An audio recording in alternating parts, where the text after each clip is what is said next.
आज की इस वाली वीडियो में मैं बताऊंगा कि कैसे भारतीय नौसेना ने पाकिस्तान के पीएनएस गाजी को डुबा दिया था। और चाइना पाकिस्तान का इतना बड़ा दोस्त फिरता था, लेकिन उसने 1971 में पाकिस्तान की मदद क्यों नहीं की थी। स्टार्ट करते हैं। देखिए, जब भारत और पाकिस्तान का बंटवारा हुआ था तब पाकिस्तान के दो टुकड़े थे।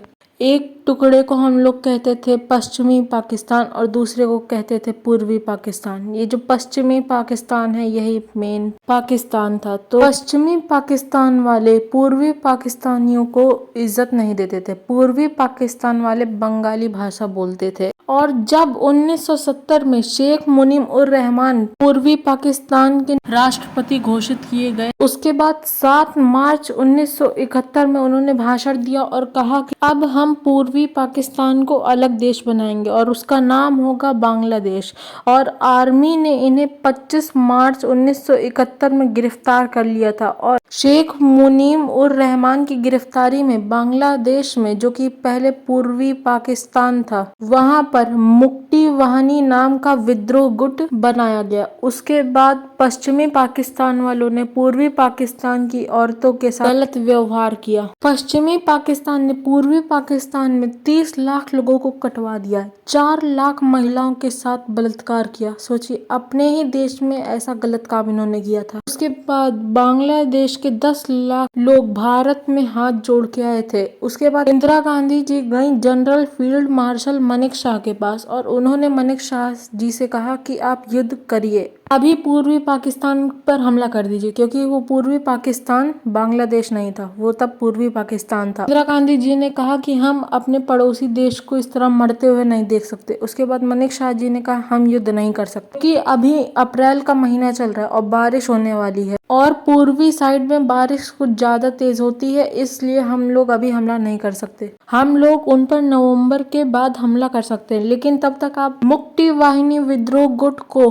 लड़ने की ट्रेनिंग दे सकते हैं। और 1971 में भारत और रशिया के बीच समझौता हुआ था। दोनों देशों ने चीन को बारूद के ढेर पे बैठा के रखा था और बस इंतजार था एक छोटी सी चिंगारी का। और उस बारूद के ढेर पर आग खुद चीन ने ही लगाई थी। और वो कैसे, देखिए, हम लोग ठंडी का इंतजार कर रहे थे हमला करने के लिए, और 3 दिसंबर को चीन ने पाकिस्तान से कहा कि भारत पे हमला कर दो। और एयरफोर्स का हमला हुआ था, जो कि हमारे श्रीनगर, पठानकोट, चंडीगढ़ और आगरा हवाई अड्डे पे हुआ था। और इतना ताबड़तोड़ हमला हुआ था कि हमारे देश का एक भी सैनिक नहीं मरा था, क्योंकि वो सारे हथियार मेड इन चाइना थे। और हम लोग तो इंतजार ही कर रहे थे कि कब ये लोग हम पे हमला करें, कि अब जब हम लोग हमला करेंगे तो विश्व का दबाव हमारे ऊपर नहीं आएगा, क्योंकि हम लोगों ने पहले हमला नहीं किया था। लेकिन अब भारत पाकिस्तान को छोड़ेगा नहीं। अब पाकिस्तान को एक खबर पता चली कि राजस्थान के लोंगेवाला में सिर्फ 120 फौजी हैं। उसके बाद पाकिस्तान ने सोचा कि अगर हम इन 120 फौजियों को रातों रात ढेर कर दें तो, क्योंकि तब भारत के पास इतनी टेक्नोलॉजी नहीं थी कि वो फाइटर जेट को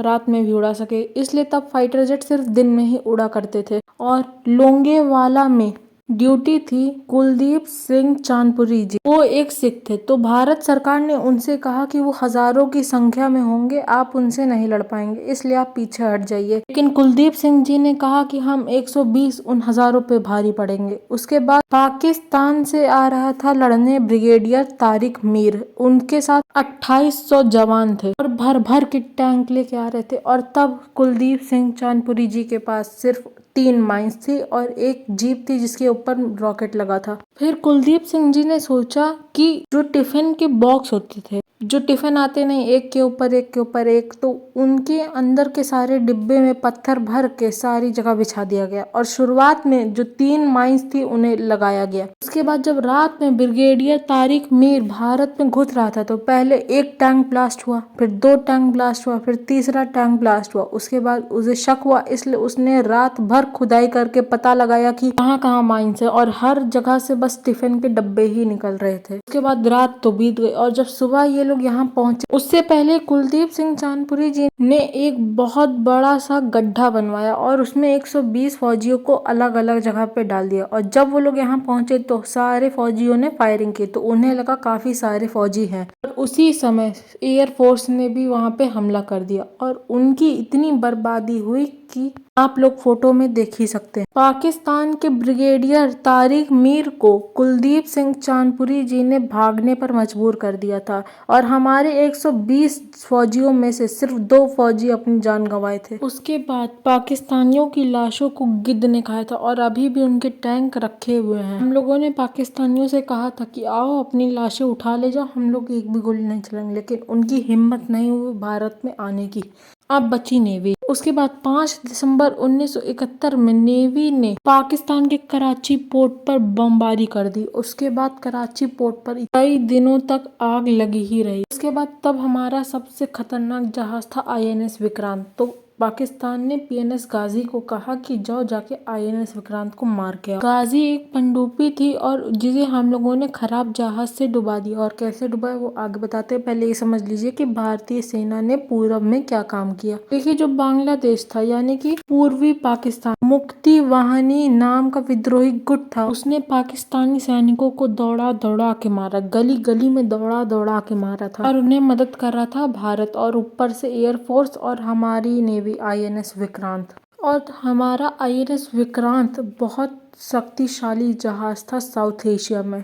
फिर पाकिस्तान ने कहा अब तो विक्रांत को डुबाना ही होगा, इसलिए उसने PNS गाजी को भेजा अरब सागर से बंगाल की खाड़ी में और आया था वो INS विक्रांत को डुबाने के लिए। लेकिन पाकिस्तान के दिन अच्छे नहीं थे। इसकी खबर हमारे भारत के खुफिया एजेंसी को पता चल गई, इसलिए हम लोगों ने INS विक्रांत को छुपा के रख दिया और PNS गाजी को सिर्फ एक ही शिप डुबा सकती थी, INS राजपूत, लेकिन उसका इंजन खराब था इसलिए वो विशाखापट्टनम पर रुका हुआ था। तो भारत ने सारे INS विक्रांत के अधिकारियों से कहा अपने घर फोन करिए और कहिए कि हम लोग विशाखापट्टनम आ रहे हैं 10 दिन की छुट्टी के लिए। और ये खबर आग की तरह फैल गई पाकिस्तान में। उसके बाद पाकिस्तान ने PNS गाजी को विशाखापट्टनम भेजा और तभी हमारे INS राजपूत ने PNS गाजी पर एक मिसाइल दागी और वो मिसाइल PNS गाजी के उस पार्ट पर लगी जहाँ पे उसकी मिसाइलें रखी हुई थी। और जब PNS गाजी डूब गया तब पाकिस्तान को बहुत बड़ा सदमा लगा, क्योंकि PNS गाजी अमेरिका से खरीदा गया हुआ था। उसके बाद पाकिस्तान की सारी उम्मीदें टूट गई। फिर पाकिस्तान ने अमेरिका को फोन किया और कहा कि अब आप ही हमारी मदद करें।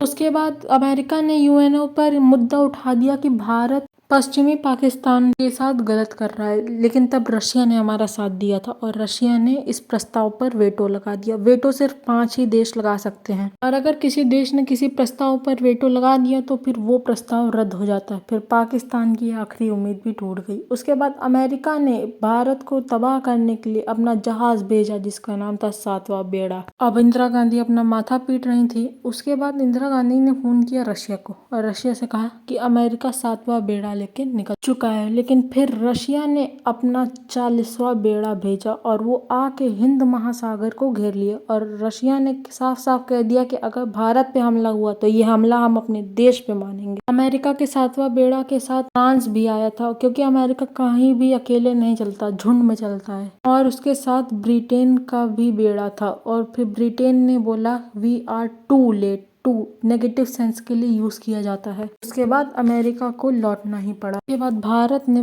बांग्लादेश के ढाका पे एयर ड्रॉप करवा दिया जिसमें कुछ सैनिक थे और बाकी सब पुतले थे। और मैं धन्यवाद करूंगा BBC न्यूज का, उन्होंने ये अफवाह फैला दी थी कि भारत के 5000 फौजी बांग्लादेश में उतरे हैं जो कि अब पाकिस्तानियों को ढूंढ ढूंढ के मारेंगे। उसके बाद एयरफोर्स ने मिसाइलें गिरा दी बांग्लादेश पर और जो कि गिरा था बांग्लादेश के गवर्नर के घर पे जिनका नाम था AL मलिक। उन्होंने डर के मारे इस्तीफा दे दिया। उन्होंने कहा कि अगर जिंदगी रहेगी तो बहुत नौकरी मिलेंगी। फिर भारत ने उनसे कहा कि हम आपको छोड़ देंगे अगर आपने आधे घंटे के अंदर सरेंडर कर दिया। लेकिन फिर पाकिस्तानियों ने आधे घंटे के अंदर सरेंडर कर दिया और उनके 93,000 फौजियों ने सरेंडर किया था। ये लोग ये नहीं सोचते कि इनके 93,000 फौजियों ने सरेंडर कर दिया और हमारे 120 जवानों ने नहीं किया। अगर वीडियो पसंद आई वीडियो को लाइक और चैनल को सब्सक्राइब जरूर करिएगा।